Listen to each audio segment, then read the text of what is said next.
अब हुज का प्रयोग है। हुज का प्रयोग जब करते हैं तो इंटरोगेटिव प्रोनाउन भी होता है। हुज का प्रयोग करते हैं इंटरोगेटिव प्रोनाउन भी होता है। Whose bag is this, whose house is it, किसका घर है।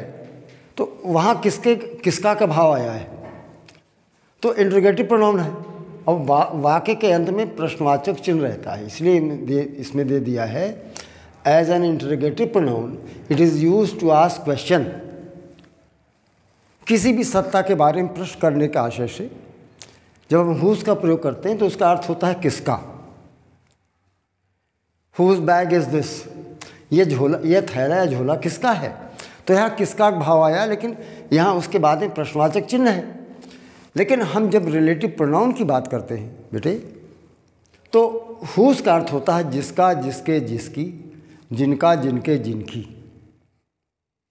अब एक सबसे बड़ी बात है कि हुज का मतलब जब रिलेटिव प्रोनाउन में आता है तो इट शोज पोजीशन, मालिकाना, स्वामित्व, स्वत्व की बात करता है।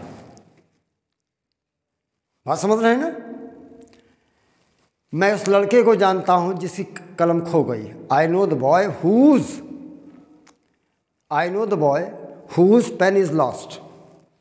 तो अब ये इसीलिए हमने आपको बताया कि व्हाट के अलावा जितने भी रिलेटिव प्रोनाउन हैं सबके पहले कोई ना कोई नाउन प्रोनाउन पूर्ववर्ती एंटीसीडेंट के रूप में आता है। लेकिन हुज, अब देखिए हुज आपने देखा, तो हुज एज रिलेटिव प्रोनाउन इसके लिए भी आवश्यक है कि इसके पूर्व कोई संज्ञा सर्वनाम जरूर आए। जैसे आपने कहा I know the boy whose parents have come, मैं उस लड़के को जानता हूं जिसके माता पिता आए हैं।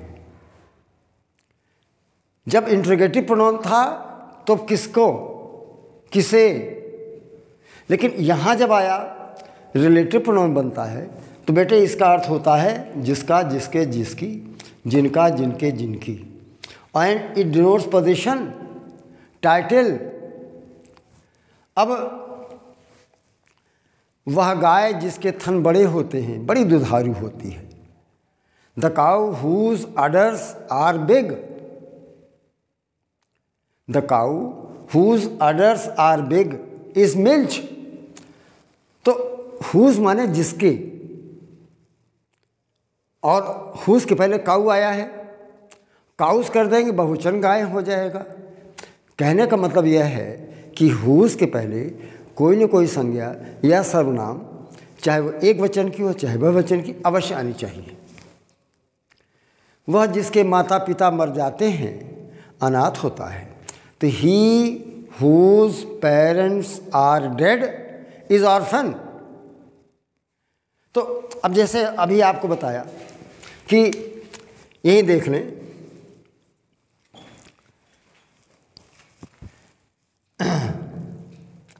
ही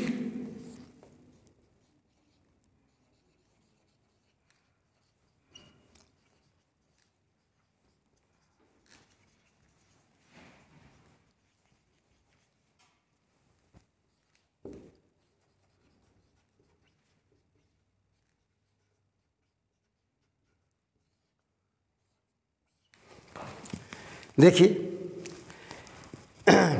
ही हुज पेरेंट्स आर डेड, अब ये सर्वनाम आ गया, हुज के पहले सर्वनाम आया है।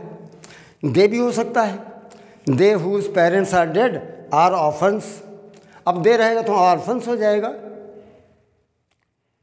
तो कहने का तात्पर्य यह है कि हुज के पहले संज्ञा एक वचन की आ सकती, बहुवचन की भी आ सकती है। सर्वनाम एक वचन का आ सकता है, बहुवचन का भी आ सकता है। तो तात्पर्य यह है कि आप दोनों वचन, चाहे संज्ञा हो चाहे सर्वनाम, of either number it must have an antecedent. और वह पूर्ववर्ती जो आएगा हुज के पहले वो संज्ञा हो सकती है, सर्वनाम भी हो सकता है, एक वचन की भी हो सकती है, बहुवचन की भी हो सकती है। और इट वॉज यूज, लेकिन बहुत पहले, ये बहुत इंपॉर्टेंट बात है, बहुत पहले व्यक्तियों के लिए हुज का प्रयोग करते हैं। लेकिन अब आजकल आधुनिक भाषा में हुज का प्रयोग वस्तुओं के लिए भी होता है, नॉन लिविंग के लिए भी होता है, पशुओं के लिए भी होता है। पहले सिर्फ व्यक्तियों और सजीव के लिए होता था। Now it has come to be used for non living also. पहले हुज का प्रयोग सिर्फ व्यक्तियों के लिए, सजीव के लिए होता था। अब इसका प्रयोग वस्तुएं निर्जीव के लिए भी किया जाने लगा है। हमने आपको बताया किया जाने लगा है, यहाँ बिगन नहीं लगा, हैज़ कम टू बी।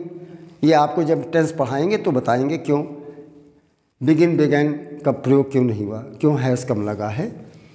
मैं उस लड़के जिसके माता पिता मर गए को जानता हूँ। He whose fee has not been paid shall be turned out. वह जिसकी फीस नहीं आई है बाहर निकाल दिया जाएगा। तो वह एक वचन।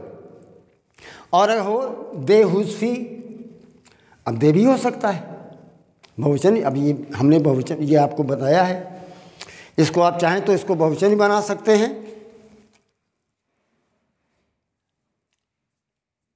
इसको दे बना लें, they whose parents are dead are orphans. वे जिनके माता पिता मर जाते हैं अनाथ होते हैं। तो हुज का प्रयोग आपने देखा कि जिसका जिसके जिसकी, जिनका जिनके जिनकी होता है, लेकिन उसमें हमेशा स्वामित्व होती। अब देखिए पेरेंट्स का पोजीशन है, पेरेंट्स पर उस बच्चे का पोजीशन था जो मर गए, मतलब उनके थे, अपने थे।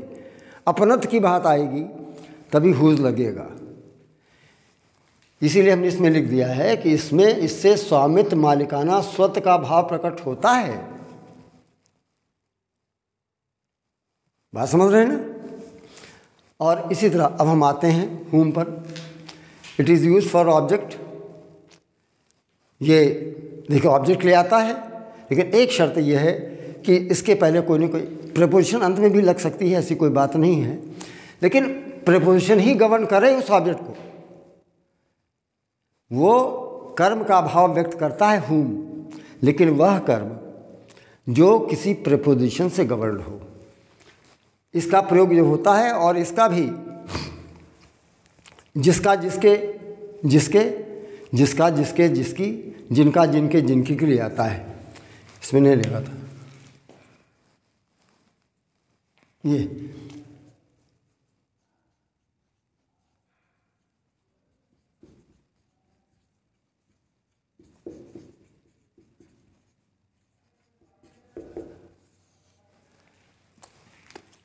यह जिसका जिसके जिसकी, जिनका जिनके जिनकी के लिए करता है, ऑब्जेक्ट की हैसियत से आता है। और सबसे बड़ी बात कि उस ऑब्जेक्ट को कोई प्रीपोजिशन ही गवर्न, इसके पहले कोई प्रीपोजिशन जरूर आएगा, पहले आवे या लास्ट, वाक्य के लास्ट में भी आ सकता है। द मैन टू हुम, अब देखिए टू जो आया है ध्यान दीजिएगा। The man to whom we saved from the sea, वह आदमी जिसको हमने समुद्र से बचाया, इज एन अमेरिकन। वह आदमी जिसको, अब ये अगर टू हम हटा दें, टू हटा देंगे तो आपको लगेगा वाक्य सही है, लेकिन जबकि वाक्य गलत है। क्योंकि हुम तभी आएगा जब वो ऑब्जेक्ट की हैसियत से आवे और उसको कोई प्रीपोजिशन गवर्न करे, नियंत्रित करे। प्रीपोजिशन के अभाव में हुम का प्रयोग नहीं हो सकता, ये जान लीजिए बस। यहाँ पर हुम के पूर्व टू प्रीपोजिशन आया है जो उसे नियंत्रित करता है, इसीलिए हुम को इनडायरेक्ट ऑब्जेक्ट तक प्रयोग नहीं करते, डायरेक्ट ऑब्जेक्ट ही प्रयोग कर सकते हैं। ये डायरेक्ट ऑब्जेक्ट का काम करता है, इनडायरेक्ट ऑब्जेक्ट का नहीं। अगर हम कहें the man whom we saved, अब यहाँ हमने टू नहीं लगाया, यहाँ हमने प्रीपोजिशन टू नहीं लगाया, ये इसको इनडायरेक्ट ऑब्जेक्ट बना दिया, गलत तुरंत हो गया। जब डायरेक्ट ऑब्जेक्ट के रूप में आएगा तभी हुम का प्रयोग होगा, और उसका भी अर्थ वही जिसका जिसके जिसकी, जिनका जिनके जिनकी। लेकिन शर्त यही है कि वह डायरेक्ट ऑब्जेक्ट के तरह आवे, इनडायरेक्ट ऑब्जेक्ट नहीं। अगर इनडायरेक्ट ऑब्जेक्ट आएगा तो प्रीपोजिशन नहीं लेगा, और प्रीपोजिशन नहीं लेगा तो वो हुम का प्रयोग इस अर्थ में नहीं आएगा। हमने आपको आज हमने हुज हुम पढ़ाया, व्हाट पढ़ाया, नन बट पढ़ाया। हम समझते हैं आपको यू मस्ट हैव फॉलोड। और ये सब फंडामेंटल हैं, जाने आप। और आज की क्लास यहीं तक, मैं समझते हैं आपको अच्छा लगा होगा। और जो भी आपको दिक्कत होती है